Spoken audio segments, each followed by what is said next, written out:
Okay, welcome to 5 Satisfying Endings. I'm going to be talking about 5 books that I just love the endings of. So, The Wingfeather Saga by Andrew Peterson. I can't believe I haven't told you about this series yet. It's one of my favorites, but it's really hard to describe when I try to recommend it to people, without spoiling it anyway.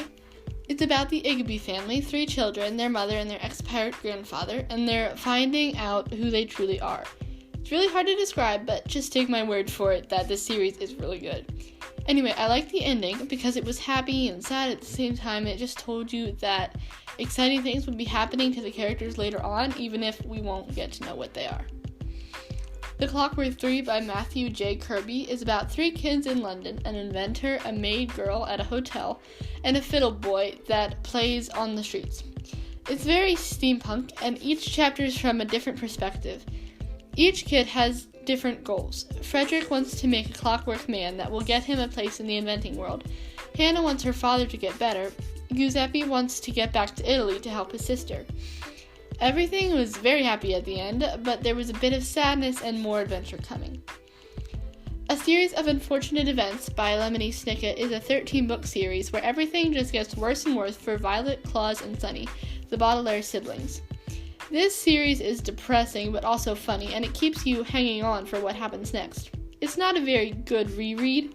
In the end, we didn't actually find out everything we wanted to know, but we do know that they would eventually find out.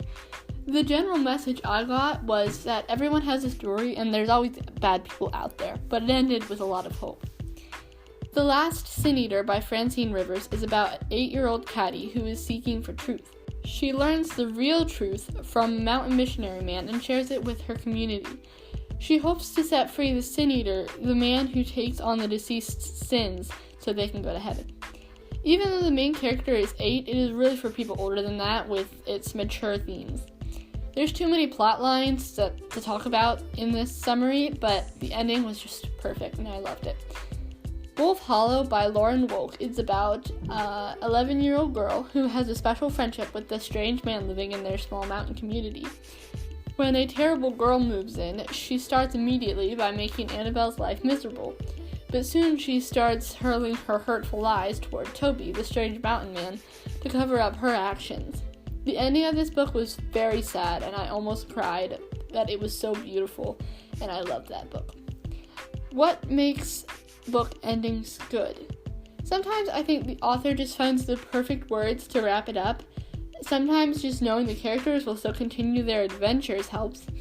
And sometimes you don't know why, but it just gets you. Sometimes I don't like a book, and the ending makes me love the whole thing when I get to it.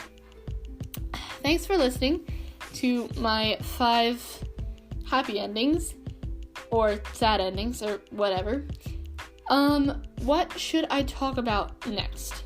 So, I'm going to ask you in the description. If nobody answers, I'll just take something. So, okay, bye.